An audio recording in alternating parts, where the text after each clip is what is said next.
अस्सलाम वालेकुम, मैं हूं सैफुल आज़म खान और आपको खुशामदीद कहता हूं अपने डिजिटल चैनल के ऊपर। आज मैं अपने मेहमानान का तारुफ कराता जाऊं, जहां मेरे साथ Mr Anil and Mrs Anil Srivastava हमारे साथ मौजूद हैं। वहाँ हमारे साथ और भी बहुत से सीनियर रोटेरियन मौजूद हैं, जैसे कि प्रोफेसर डॉक्टर शहीना आसिफ साहबा, मेजर साहब, अनवर साहब, अली सैफ साहब, कन्वर साहब हमारे साथ मौजूद हैं, Saif Ali sahab, Farhad sahab, thank you so much, Khalid Shahbaz sahab, Imtiaz Ahmad साहब, हमारी सेक्रेटरी हमारा साहबा और हमारे वाइस प्रेसिडेंट साहब। कैसे हैं सर आपके? राशिद साहब, रमज़ान साहब, आपका भी बहुत शुक्रिया, नाजिया और कोमल, दोनों हम सब हमारे साथ हैं। जी Anil sahab, how are you? I am good, thank you. यहाँ पर हमें बुलाने के लिए बहुत बहुत बहुत शुक्रिया आपका, आप आए।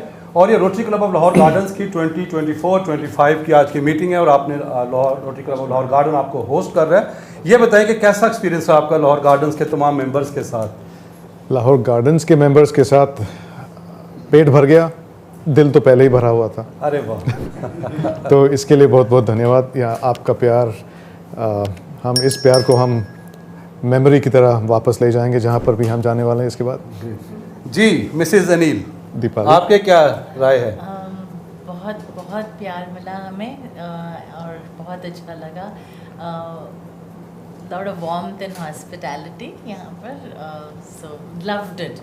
बेशक बेशक, पाकिस्तान वैसे ही मोहब्बत करने वालों का और लाहौर ख़ास तौर पे हॉस्पिटैलिटी के लिए पूरी दुनिया में मशहूर है। और rotary club of Lahore gardens के तो फिर क्या ही कहने हैं, आज आप उनकी मीटिंग में। अनिल साहब, ये बताइए अपने इस विज़िट के बारे में, जो आपका लाहौर का विज़िट है। विज़िट तो एक ग्लोबल मिशन के तहत I am driving around the world uniting rotary for organ donation. अब 40 साल पहले रोटेरियंस को यूनाइट कर दिया गया ताकि हम पोलियो को इस दुनिया से हटाएं। अब पाकिस्तान और अफ़गानिस्तान में आखिरी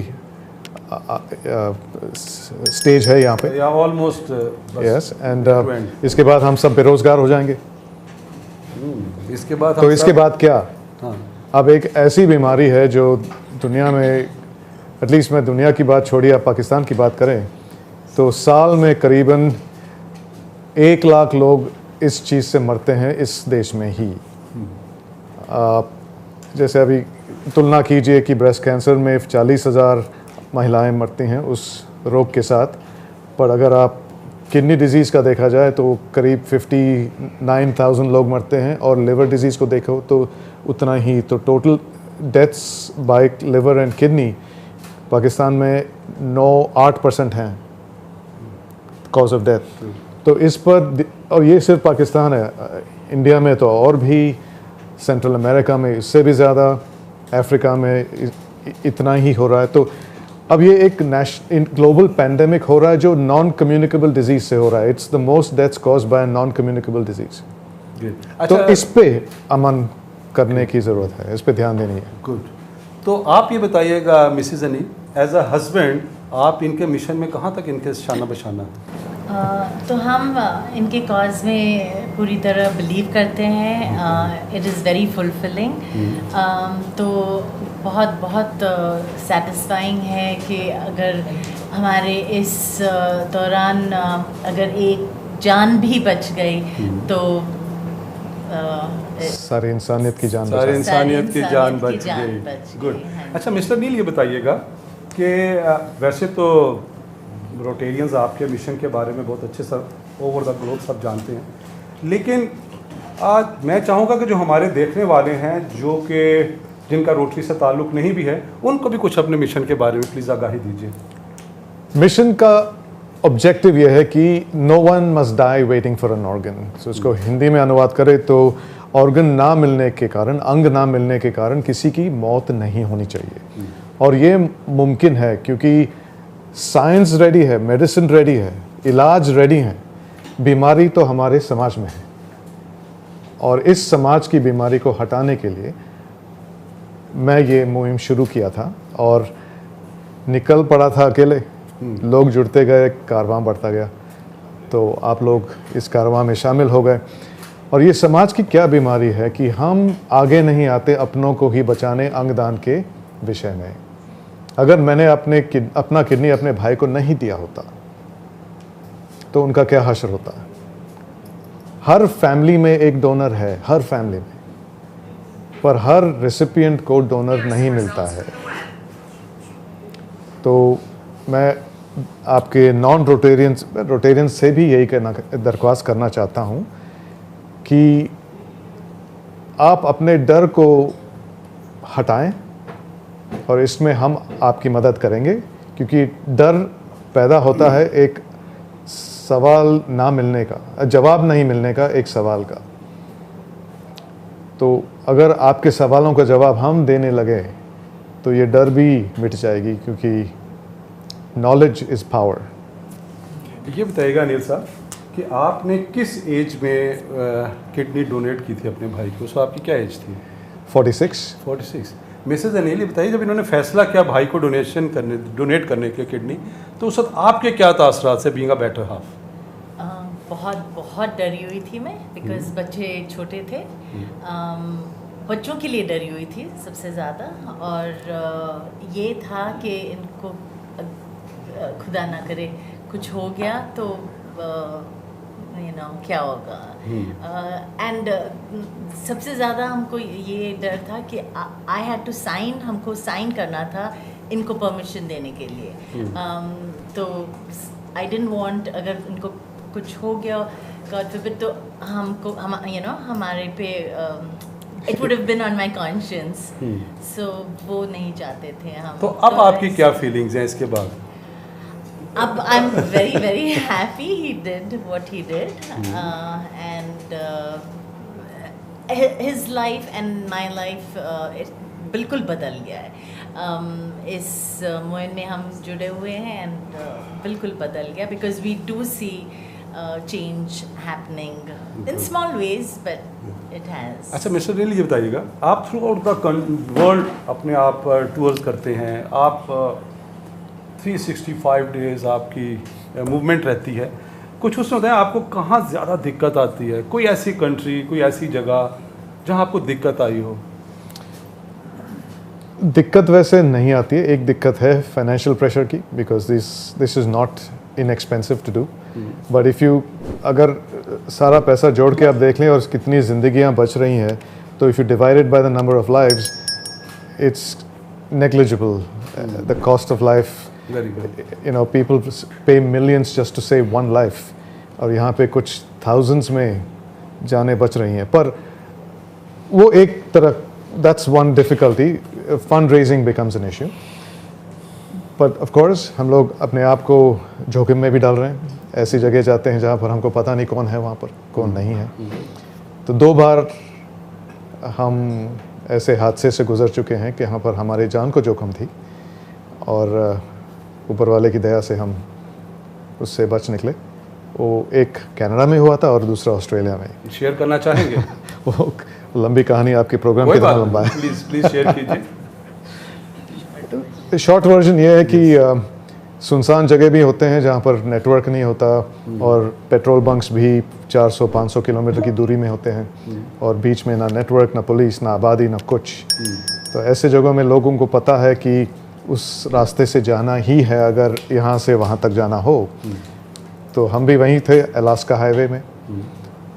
और ये भी थी कि 2 महीने पहले जब हम गए थे, उसके 2 महीने पहले उसी इलाके में 5 ट्रैवलर्स की हत्या हुई थी रैंडमली बाय साइकोस जो मेंटली डिरेंज थे। तो उसके बाद कॉपी कैट्स भी होने लगे।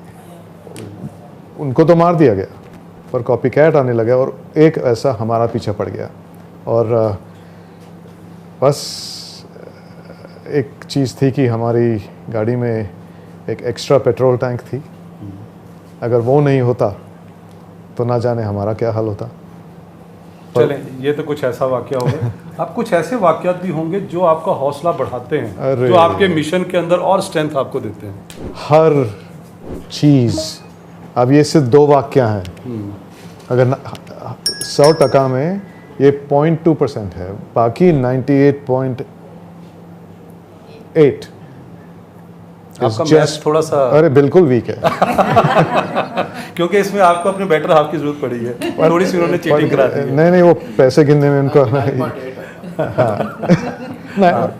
एक्यूरेसी आ गई है। that what he said. ये So point is हर चीज़ में मेरा मोटिवेशन चलता रहता है। तो फॉर एग्जांपल जब हम गाड़ी चला रहे होते हैं, हमारे गाड़ियों में लेबल्स लगे हुए हैं, driving the world, organ donation, ये वो, तो लोगों को पता है हम किस मिशन पे जा रहे हैं। थम्स अप होता है, हॉन्क बजते हैं हमारे लिए अनजान लोगों से अनजान जगहों में, और हमारे लिए सिर्फ हम दोनों हैं कंपनी। रास्ते बदलते रहते हैं, लोग बदलते रहते हैं, वेदर बदलता रहता है। तो जब लोग जुड़ते हैं हमें लगता है कि अपना कोई है वहाँ पर, तो अपने आप में वो एक मोटिवेशन है। और फिर जिन लोगों से हम मिलते हैं, मोस्टली रोटेरियंस, बिकॉज मिशन तो रोटरी का है, तो हर रोटरी क्लब में हम चलते जाते हैं। हमारा पूरा मिशन उन्हीं के बदौलत चलती है। कैसे, आप पूछें। मैंने फंडिंग की बात की थी ना, तो जब मैं आप लोगों में अभी मिल रहा हूँ, अब अगर मेरी गाड़ी साथ में होता तो मेरे पास मेरा हुंडी भी होता, जो मनी बॉक्स कहते हैं आप, और यहाँ लगा हुआ होता। टॉक के बाद मैं हाथ जोड़ के बोलता हूँ प्लीज़ इसमें जितना डाल सको डाल सके। उससे मैं पेट्रोल लेता हूँ, उस पेट्रोल को लेकर हम दूसरे मीटिंग तक जाते हैं। तो हर मीटिंग एक प्रीवियस क्लब के बदौलत ही हुआ है।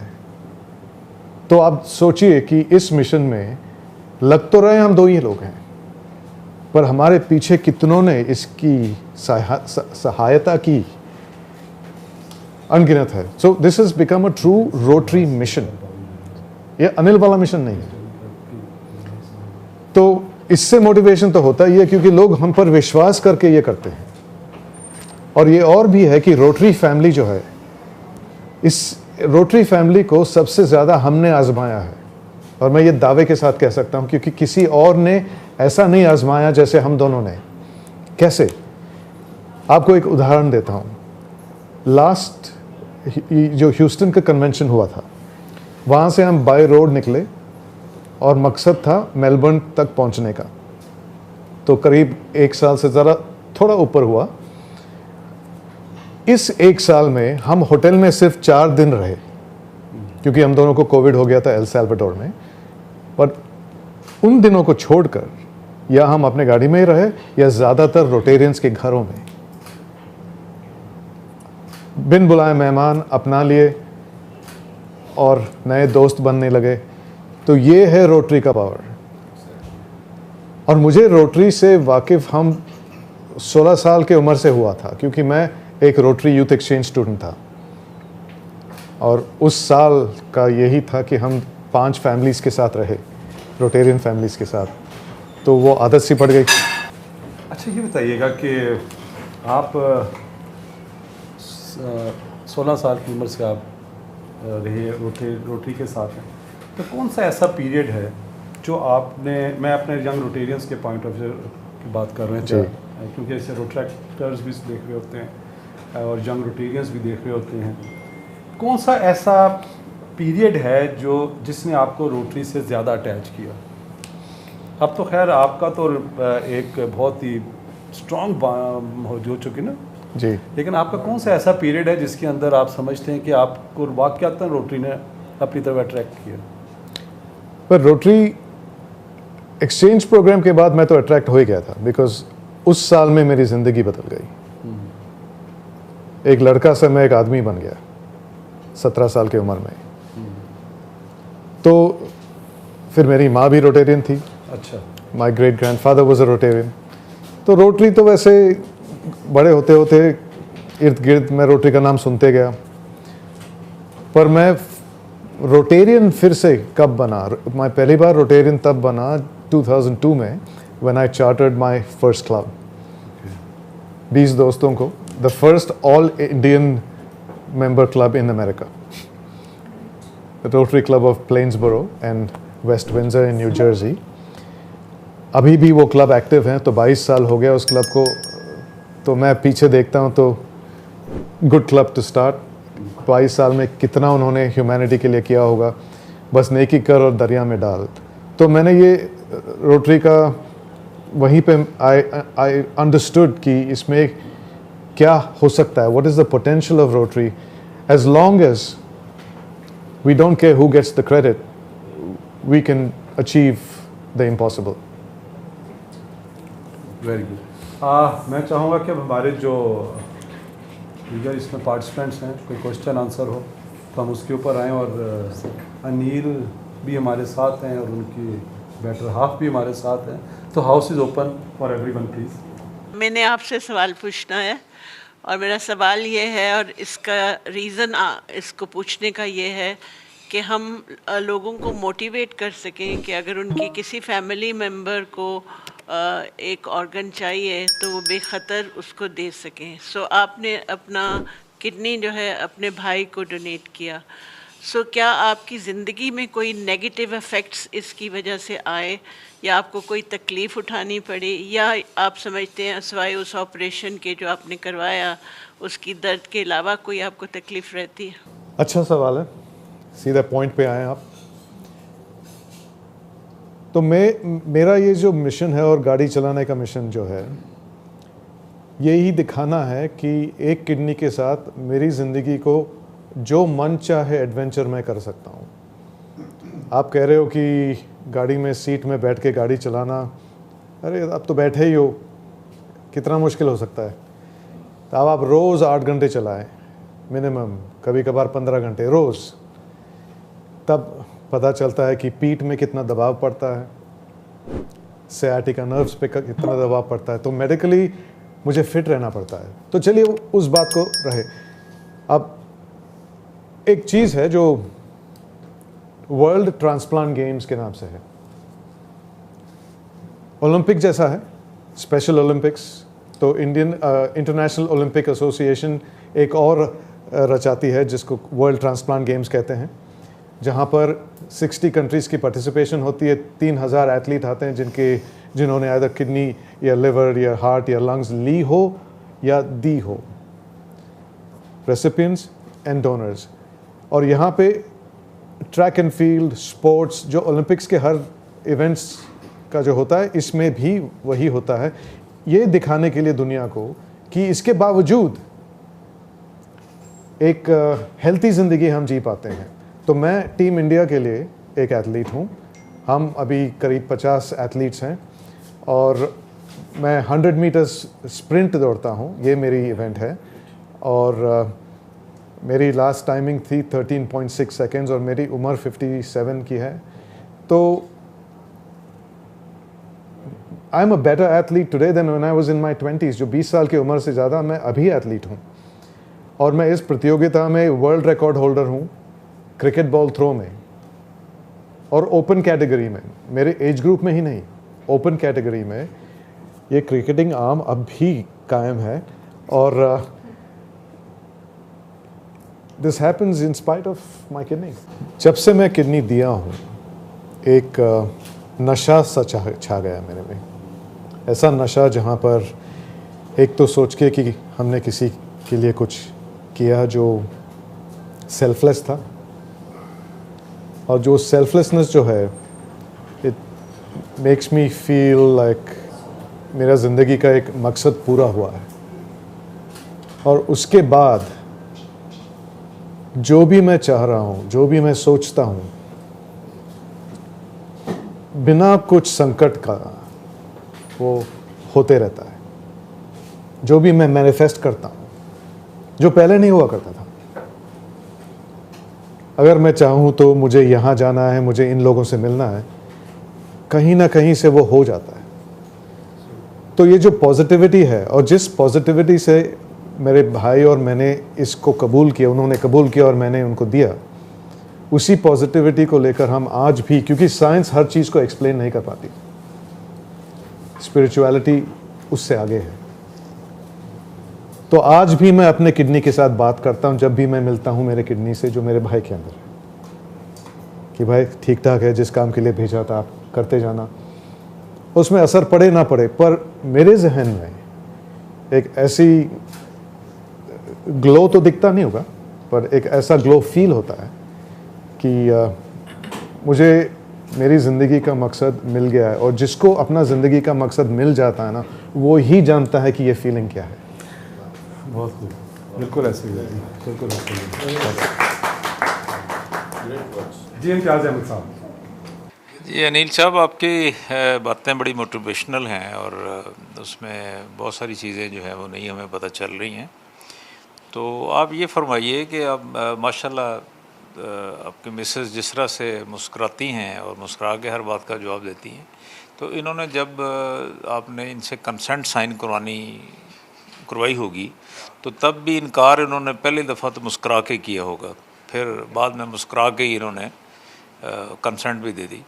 तो आप मुझे ये बताइए, मेरा सवाल ये है कि किडनी जब आपके भाई साहब को ये प्रॉब्लम हुई तो आपने पहले से तो फैसला नहीं किया होगा कि इनकी ख़राब होगी किडनी और मैंने इनको किडनी डोनेट करनी है। It was a crisis at that time, it would have been a crisis.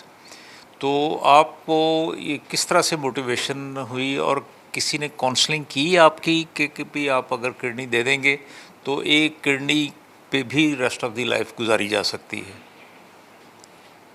तो जब मेरे भाई साहब मुझसे आकर कहा कि शायद तुम्हारी किडनी की ज़रूरत पड़ेगी, तो मुझे 2 सेकंड नहीं लगे हाँ बोलने में। इसमें कोई काउंसलिंग की ज़रूरत नहीं पड़ी, ना किसी की मोटिवेशन, बिकॉज़ प्यार एक ऐसी चीज़ है जिसको सिर्फ प्यार के बारे में बात नहीं करनी होती है, निभानी पड़ती है। और मैंने उनको किडनी इसलिए दी ताकि मुझे मेरा भाई मिले, बहुत खूब। Not the other way around, कि उसे ज़िंदगी मिले। ये स्वार्थ था मेरा।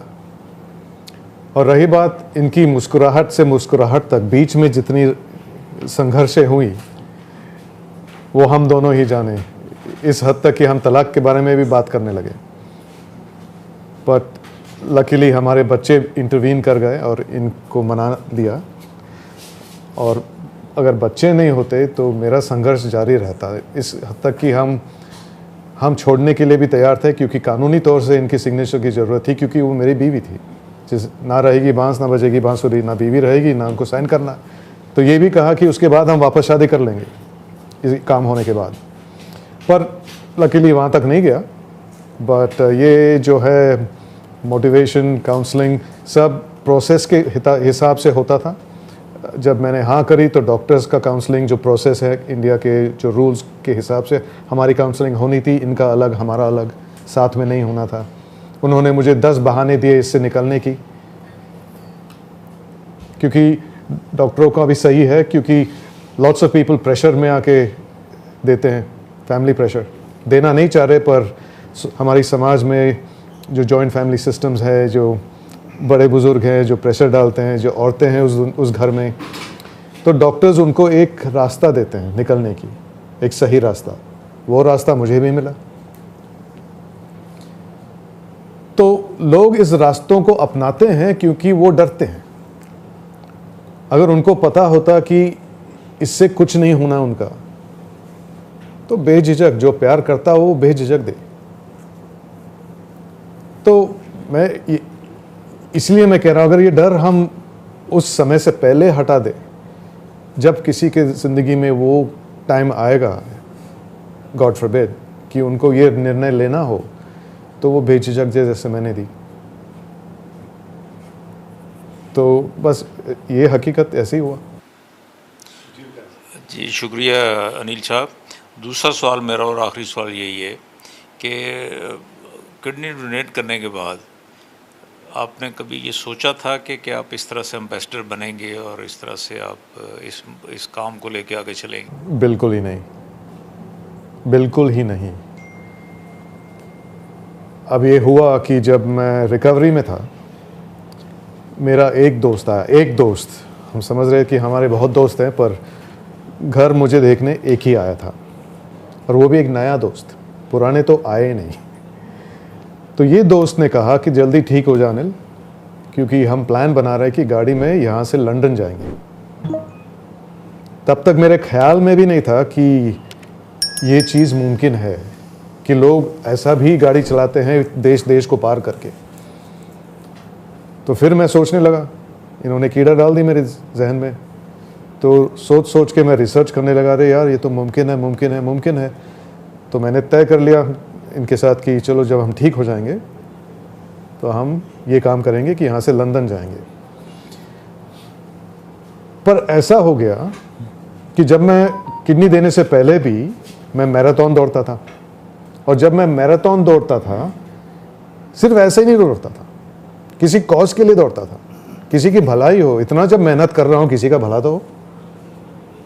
तो मैं ये सोच रहा मैं यहाँ से लंदन तक जाऊँगा, इतने पैसे खर्च के जाऊँगा। वहाँ तब हमारी एक अपार्टमेंट थी जो हम कभी नहीं रहने वाले थे उसमें, तो उसको बेच डाले, चलो बच्चों को भी ले जाए।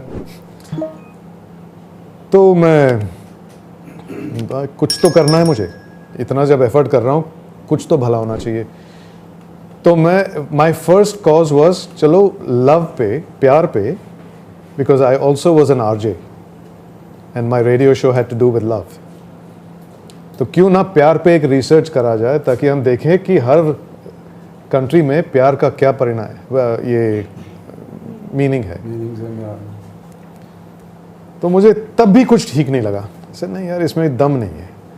तो I had a journalist friend जो बोला है तू अभी किडनी दिया है, उसको लेके दौड़, वो भी तो प्यार ही है। बोला हाँ यार ये तो प्यार ही है।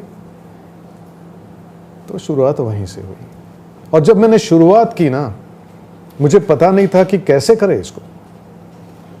गाड़ी तो सज गई, प्रेस कॉन्फ्रेंस भी हुआ, स्पॉन्सर्स भी मिले, एक आध रोटरी क्लब भी मिल गई, पर इस इंटेंसिटी से तब नहीं था। तब भी मुझे मजा नहीं आया, ऐसे इतना मेहनत किया, क्या उखाड़ लिया मैंने। ब्रिटिश पार्लियामेंट में भी जहां हम एंड किए वहां पर भी एक प्रेस कॉन्फ्रेंस हुआ वहां के MP के साथ at the house of Commons, पर फिर भी मजा नहीं आया, क्योंकि उसमें क्या, व्हाट इज द परिणाम क्या था इसमें।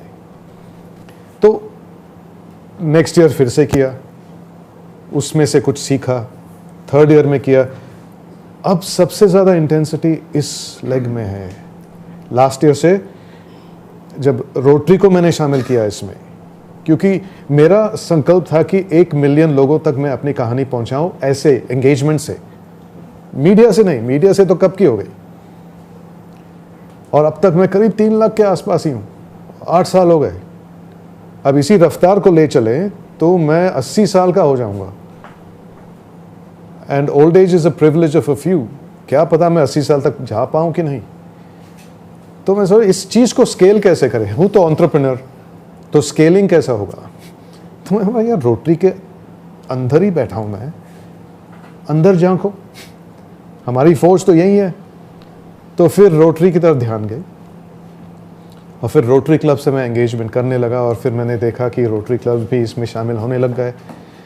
फिर मैंने एक कहानी भी नहीं, एक फैक्ट सुना, एक rotary club of in Texas में कहीं भी, एक कि उन्होंने बताया कि कॉज बेस क्लब्स भी होता है। मुझे तो ये भी नहीं पता था।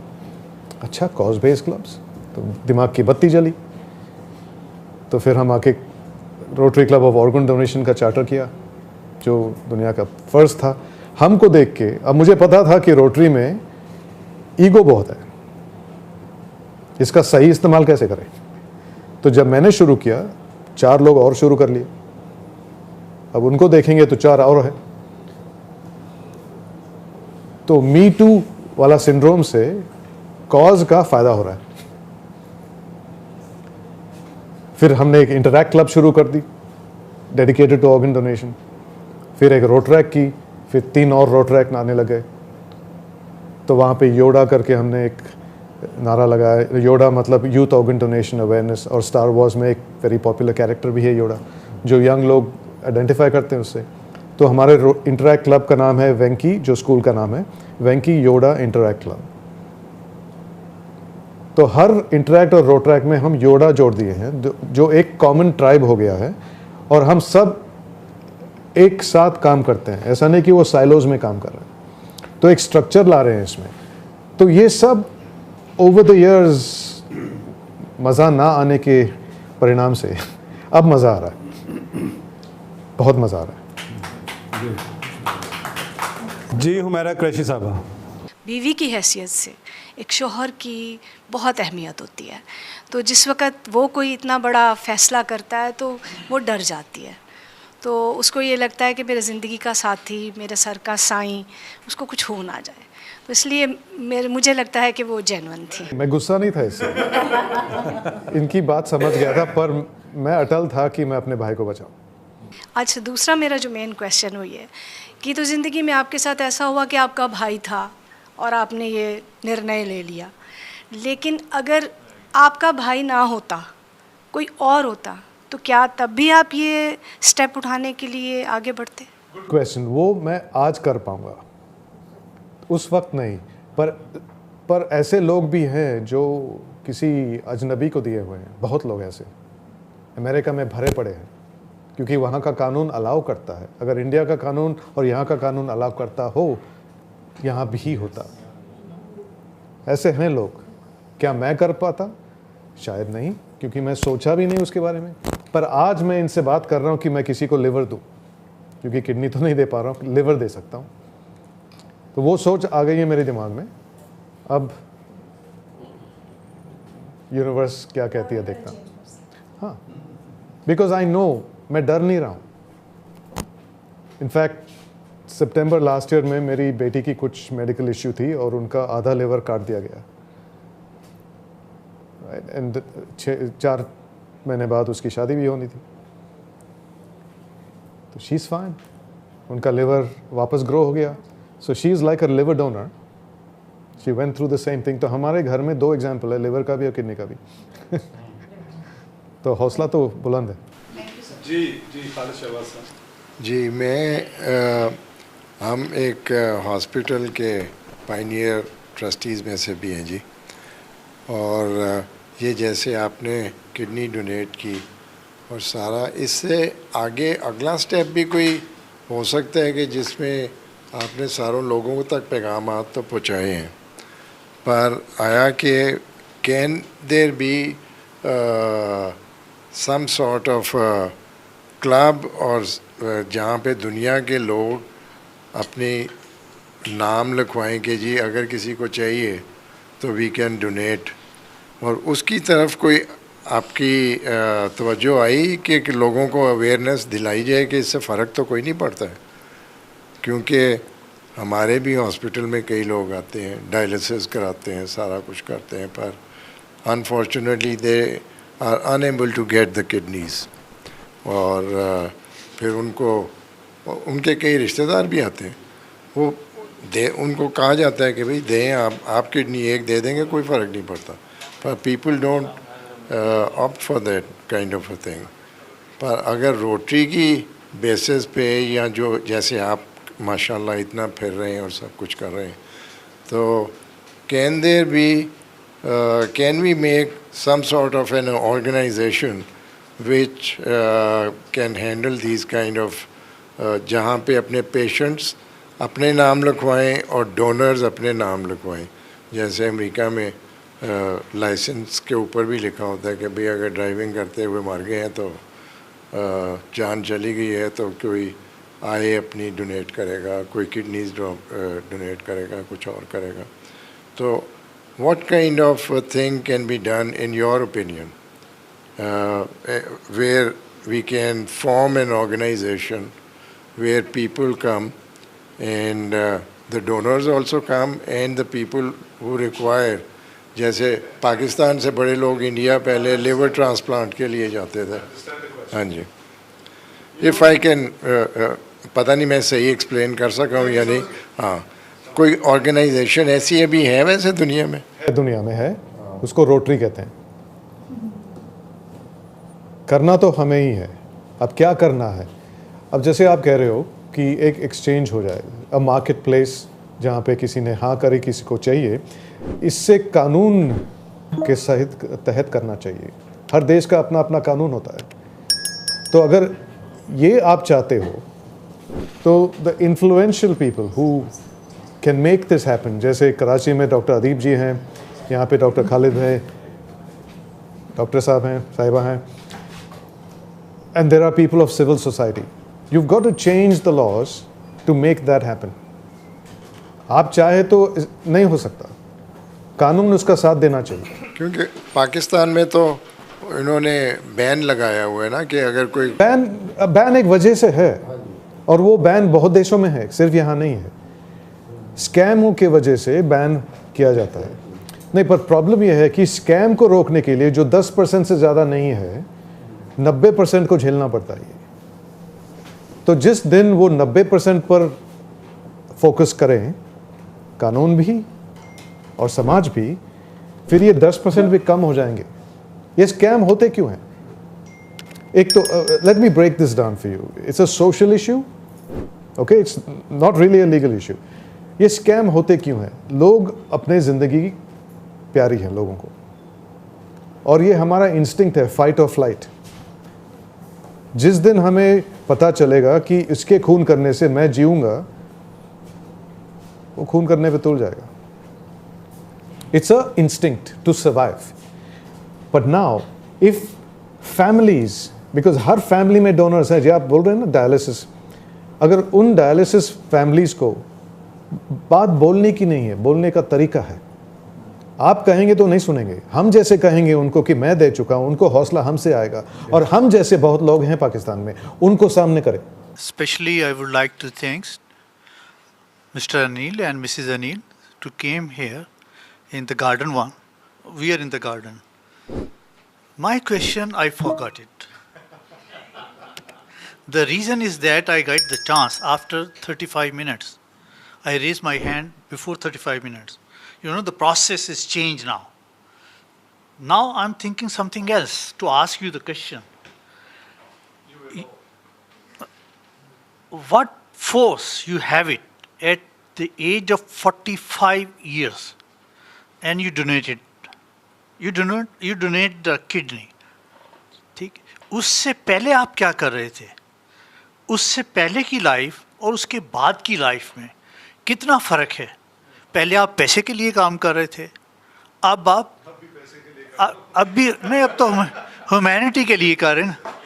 अब तो ह्यूमैनिटी के लिए कर रहे हैं ना, पैसा इकट्ठा करके कहीं लगा रहे हैं, किसी और के लिए कर रहे हैं। पहले तो अपने लिए कर रहे थे। जो अपने लिए कर रहे थे वो क्या कर रहे थे?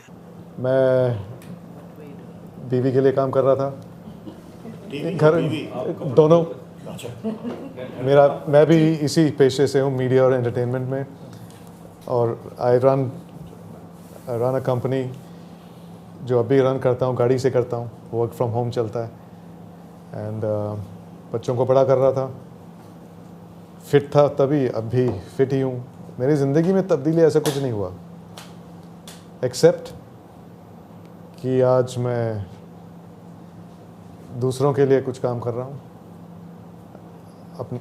और एक्चुअली अपने लिए भी कर रहा हूँ, क्योंकि उससे मुझे खुशी मिलती है। और बच्चे बड़े हो गए तो वो रिस्पॉन्सिबिलिटी ख़त्म, अब बस हम दोनों इसी पे लगे हुए हैं। और I told you I am fitter today than I was before I gave my kidney. तो ऐसा कुछ फ़र्क नहीं पड़ा। I still run my companies, I still have a business that it's a startup, and so you know I have those struggles, but it means nothing to me now. Those struggles वो तो चलता रहेगा। Every time I get a to counsel a patient, and I counsel a patient almost every day. इसको देखकर लोग हमें phone करते हैं या हम फेसबुक से संपर्क करते हैं। And when I am able to save 2 lives, then that gives me the strength. अस्सलाम वालेकुम जी, मेरा नाम फ़रहत अब्बास है और मैं rotary club of Lahore gardens में हूँ। आपसे मैं ये पूछना चाह रहा था, यू नो वेरी ब्रीफली, मेरा सवाल इतना ज़्यादा लंबा नहीं होगा। वो ये कि आपने अमेरिका में भी, बाकी जगहों पे भी सारे का सारा जो है वो काम किया रोटरी के साथ। तो पाकिस्तान और इंडिया मिलते जुलते मुल्क हैं, एक जैसा कल्चर है, एक जैसे खाने हैं, एक जैसे लोग हैं, रंग हमारा एक जैसा है, तो सोच का तरीक़ाकार जो है वो भी एक जैसा ही है। सो मैं स्पेसिफ़िकली जो है वो आपसे ये पूछना चाह रहा हूँ कि किस तरीके के साथ आपने एक पॉलिटिकल सारा सिस्टम जो है जो कि चल रहा है, जो कि हमारे क्लब्स के अंदर भी जो है प्रेवलेंट है, उसको चेंज करके और ओपिनियन ओरिएंटेड और इस साइड की चीज़ों के ऊपर किस तरह से फोकस किया जा सकता है, उसको कर्ब करने के लिए क्या किया जा सकता है, या क्या किया आपने? बहता हुआ पानी का देखा है आपने? बहता हुआ पानी picks the least point of resistance. वो जानबूझकर किसी दीवार से नहीं टकराता ना, वो उसको यहाँ से निकल लेता है पानी, अपना रास्ता बनाता है। तो हम बस फोकस हमारा यही है, पॉलिटिक्स अपनी तरफ, इंसानियत कॉमन चीज़ है। हर किसी के जहन में इंसानियत का कहीं ना कहीं कुछ तो छुपा हुआ है, जिसको जागने का काम मैं ट्राई करता हूँ और हो भी रहा है। सो इंडिया में एडवोकेसी मैं करता हूँ गवर्नमेंट के साथ बात करके, और we have now more Rotarians जो जुड़ गए हैं इसमें। अभी प्रशांत अजमेरा जी हैं जो अभी एक मुहिम वो चला रहे हैं through my NGO, and now he is becoming a body on his own, one India, one law करके। his goal is to make all of India organ donation one India, one law। अभी state से है ना, जैसे यहाँ पंजाब सिंध का अलग अलग कोटा है, उसको हम वन करने की सोच रहे हैं। तो हम रोटेरियन ही हैं सब। तो all of us, if we start deciding to do that, it's possible. We have enough influence। आप सीधा ऊपर तक जा सकते हैं, तो उसका क्या इस्तेमाल आप करोगे, और how will you help the Rotary here to do that? So these are the things you have to look at. Ji, my question is to you, ma'am, that are you physically and mentally ready to donate a kidney, and are you ready to sign? Speaking of that, today we do not need spousal consent in the country because we fought for it. तो उसको हटा दिया गया। लेकिन in case अगर होती तो she actually offered to give my brother a kidney instead of me. And my second question is what is the success rate of this kidney after you donate a kidney, or how much is the failure? In Pakistan, it's about 85%, but otherwise it's 90%, but 95%. Usually they take up to 2 years of survival. But in the 3 to 5 year survival rates, it's about 90%. So Pakistan's not far away from it. So they're getting better and better and better. But the problem of non-survival is not the treatment. It's the aftercare. Because when you have sections of poorer people, they have to be on drugs lifelong. So sometimes they don't have money to get that. And sometimes they're not disciplined enough to take those drugs. भले ही खाना भूल जाए पर ये dose तो लेना ही है.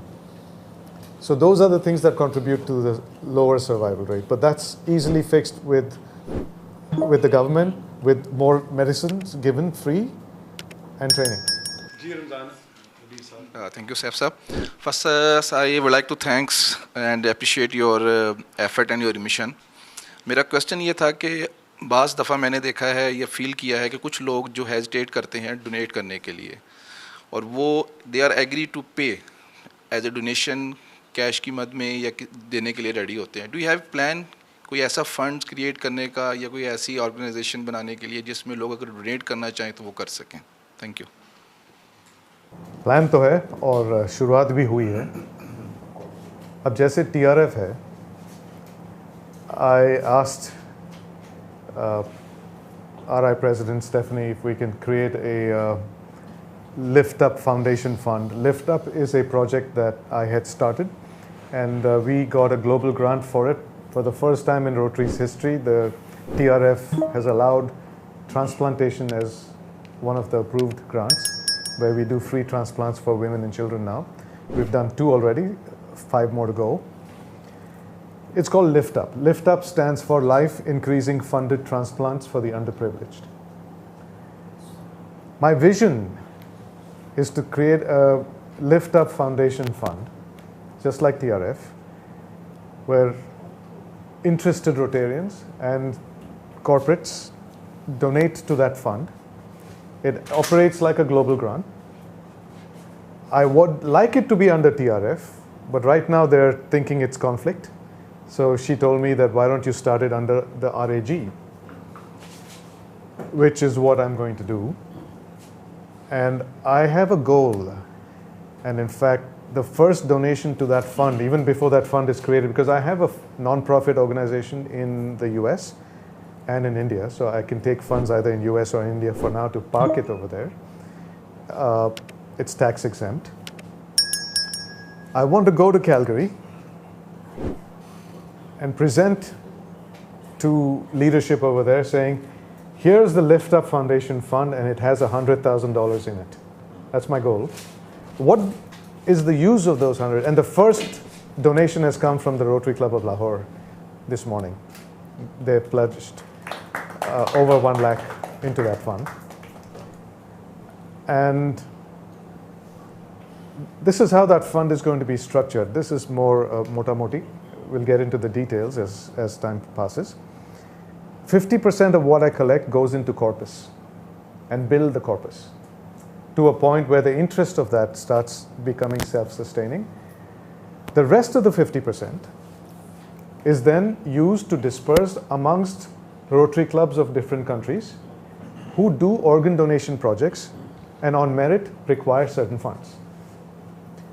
Now, if the other 50% is now the 100%, if 10% of that contribution came from Pakistan, then 10% will go back to projects in Pakistan. If 50% came from Pakistan, then 50% will go to Pakistan projects. And at some point, hopefully in 5 years or less, we'll have enough of a corpus where the interest earned on that through investments, and it will be professionally managed, maybe a Deloitte or somebody in the gift, or maybe even TRF. At the end of the day, I want to show TRF that this is a viable proposition, and I want them to take it. Right now, it seems like a conflict. In my mind, it's not a conflict. But I want to show them that there is a potential of raising funds now because polio is done. And we all know that Rotary runs with 5% of all funds raised, right? That's the administrative cost. And if this is proven to be a vehicle to contribute to that 5%, then there is no reason why they won't accept it. So I want to do it anyway under RAG, and hopefully TRF will swallow it up. But keep it as Lift Up Foundation Fund.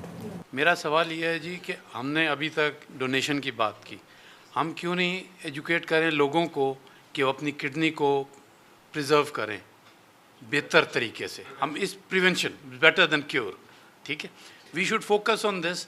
हम social media इतना active हो गया है, schools में, colleges में, social media के through हम लोगों को ये अवेयरनेस डेवलप करें कि अपनी किडनीज को किस तरह से सेव किया जा सकता है. Okay, so then आपको एक प्रोजेक्ट मिल गया. So you have a project that you should drive? Yes. The answer is yes. Prevention is the best form. Start with children. There's so many schools and colleges here.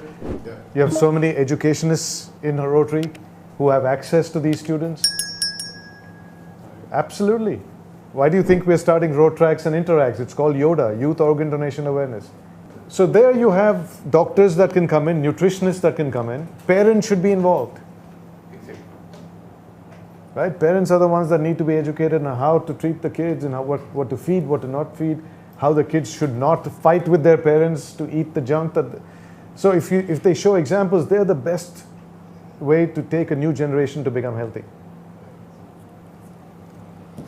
Okay, ji, thank you so very much, participants. Mr. Neil, any final words for our viewers? Organ donation एक डरावनी चीज़ नहीं है. In fact ये कुदरती है. हर चीज़ भगवान या अल्लाह नहीं कर सकता. कुछ चीज़ हमको सौंपा है हमें करने के लिए.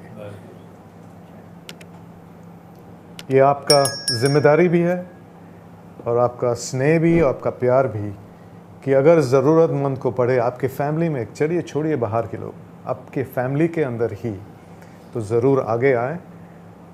और आपके सवालों का जवाब देने के लिए हम सब यहाँ मौजूद हैं, और आपकी देखभाल के लिए भी यहाँ की मेडिकल सिस्टम काफ़ी बुलंद है. तो प्यार जताएं बस.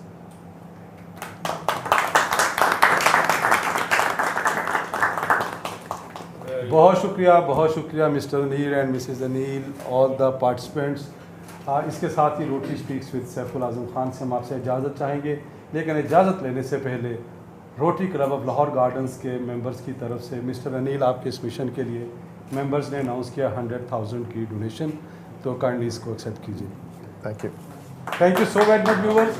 आपने अगर इस प्रोग्राम को सब्सक्राइब नहीं किया, चैनल को ज़रूर सब्सक्राइब करें, लाइक करें और शेयर भी करें. इसी तरह की सैर-ए-हासिल गुफ्तगू और पॉजिटिव डिस्कशन के साथ rotary speaks with Saiful Azam Khan में फिर दोबारा हाजिर होंगे. बहुत शुक्रिया. अल्लाह हाफ़िज़.